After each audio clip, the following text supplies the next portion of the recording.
After a major panic sell-off, popular cryptocurrency Terra, also known as Luna, went from trading at $80 per token to nearly zero in a matter of days. Today we're going to take a look at how major crypto exchanges are supporting the relaunch. Stick around to hear all about it. First up, the collapse. The collapse of cryptocurrency resulted in a loss of nearly $500 billion in the broader crypto market. Several investors had their whole life savings vanish. Others considered committing suicide. People demanded criminal investigations into the corporation at the center of it all, as well as a government regulation of the market as a whole. If we had to be a fly on the wall at Terraform Labs, we're pretty sure we would have heard a lot of panic. The collapse of the market even caught them off guard, considering how volatile the entire situation was to begin with. The team behind the failed coins is now back at work. Terraform Labs, the company behind Terra USD and its sister cryptocurrency Luna, both of which have lost virtually all of their value, began trading a new digital token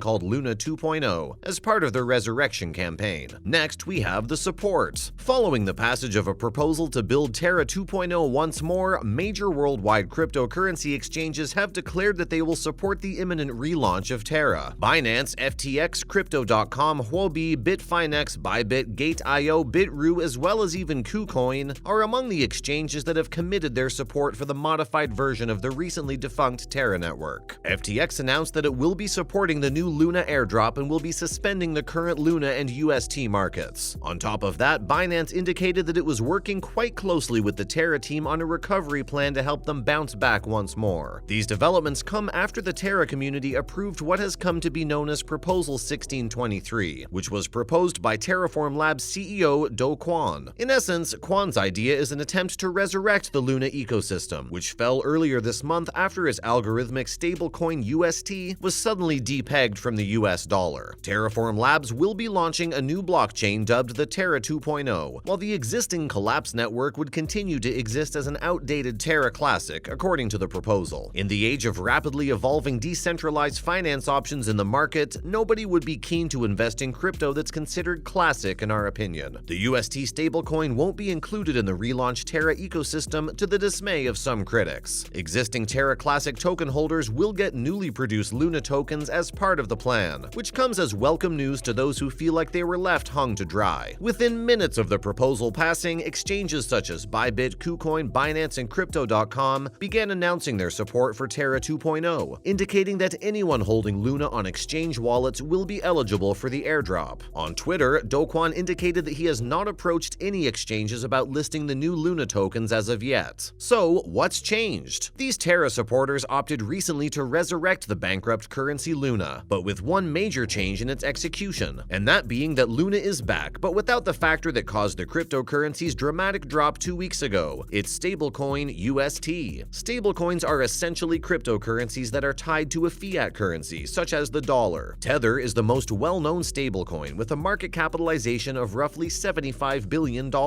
This places it behind Bitcoin and Ethereum as the third most popular cryptocurrency in the world. Tether is also tied to the dollar, which means its value is expected to stay constant at $1. This allows cryptocurrency investors to continue to trade cryptocurrencies like Bitcoin and Ethereum on exchanges without having to ever convert their funds to a regulated fiat currency. Tether can also be exchanged for more volatile cryptocurrencies to maintain the dollar value at the moment, because the price is expected to remain stable at a simple $1. According to CoinGecko, Luna plunged as low as $4.39 just hours after reaching a high of $19.53 US shortly after release. Well, it's continuing to trade at a lower dollar rate. Could we really be seeing another Luna crash on the horizon? Figures like these tend to hint in that direction. And now, major concern from investors. However, despite its ups and downs, cryptocurrency analysts, investors, and critics alike have all expressed extreme concern with the launch. They claim that it reveals a larger problem with the cryptocurrency market. And what's that? Well, that companies may offer whatever they want without fear of regulation or enforcement, putting average investors in danger without a lifeline to fall back on. Molly White, a software developer who maintains the website Web3 is Going Just Great, stated that it's the little guy who's being sold false promises and also the one who's getting absolutely torn apart by this situation. She added that it's really a massive oversight on the part of regulators to not be more active in this regard. Experts believed Kwon's Terra USD was a riskier initiative than other stablecoins on the market. It didn't have a reserve asset like cash to back it up. up. Rather, it used an algorithm linked to the supply of Luna currency to keep its value at roughly $1. The chief investment officer of crypto asset management firm Bitwise, Matt Hogan, stated with much surety that his organization has no plans to participate in the new coin. In an interview, he added, "We wouldn't touch Luna 2.0 with a 10-foot pole." Hogan believes that stablecoins that rely on algorithms to maintain their value would inevitably fail. Rather, they must be supported by a valuable asset. He also feels that the new Luna token will do little to improve Quan and Terraform Labs' reputation among cryptocurrency investors. Next, in other news, tech experts urge to resist influence. The first coordinated campaign to challenge such well-founded lobbying by blockchain corporations has united a group of renowned tech experts to encourage U.S. lawmakers to crack down on the ever-expanding cryptocurrencies industry. Bruce Schneier, a Harvard lecturer, Miguel de Icaza, a former Microsoft engineer, and Kelsey Hightower, one of the principal engineers at Google Cloud, are among the 26 respected computer experts and academics who signed a strongly worded letter to U.S. politicians. In it, they were harshly criticizing crypto investments and blockchain technology in general. While people have expressed similar concerns about the safety and stability of digital assets in today's rapidly changing world, this is more a concerted effort to counter the growing influence of crypto proponents who oppose attempts to regulate the unpredictable industry. Cryptocurrencies, according to the industry's staunch supporters, are supposedly the answer to a slew of macroeconomic issues confronting society, including providing banking services to millions of people around the world who lack access to traditional financial institutions. They claim that the existence of crypto also goes beyond this to protect financial privacy and allows those afflicted by inflation to store their wealth safely. And now, some hard lessons. You may have little sympathy overall for people who have been financially irresponsible, trading in unregulated and volatile crypto assets in the hopes of making a fortune. Regulators in the United Kingdom have repeatedly warned us to really be prepared to lose all of our money. So what's the big deal about this? Only those with scary little sympathy will refuse to consider what more we should be doing to protect young consumers from financial harm after reading the stories of sorrow on Reddit threads topped with suicide helplines. People have been hit harder than the average non-crypto trader can even begin to understand. Financial regulators are still pondering over how to respond, but platforms are also facing major challenges, particularly those platforms that enable crypto trading as well as social media platforms that encourage it through influencers and personalities. Finally, steppin' into money? Steppin', a new game in which players are surprisingly rewarded for just walking or running, saw the value of its native cryptocurrency plummet after the company decided to cut ties with its Chinese users. The software, which is named after the anonymous Bitcoin founder Find Satoshi Lab Limited, aims to be the most popular crypto fitness game for smartphone users in the market currently. It won 4th place at the Solana Ignition Hackathon last year and is currently available in a public beta phase for Android and Apple smartphones. Earnings are based on the amount of movement tracked by GPS in 5-minute intervals, each of which equates to 1 unit of stored energy, which restores spontaneously over time once fully depleted. Players must first pay Solana tokens, also known as SOL, to purchase a non-fungible token in the form of 3 different types of digital shoes. Because let's be real, nobody was going to be making money for free now. That'd just be too good to be true. On the NFT marketplace called Magic Eden, the average price for some Steppen sneakers was the equivalent of about a relatively average price of $400. This price was according to the crypto coin Solana. At Binance, however, some Steppen and ASICS NFT sneakers were being offered for the same crypto equivalent, but at a whopping price of more than $100,000. Though we should give a disclaimer that most other offerings on display were for much less. That's a wrap for this video. How do you feel about the Terra 2.0 relaunch? Do you feel like the company is going to be recovering from this or just fail once more? Let us know in the comments below. Make sure to give this video a thumbs up and subscribe to our channel for more videos like this. See you in the next one.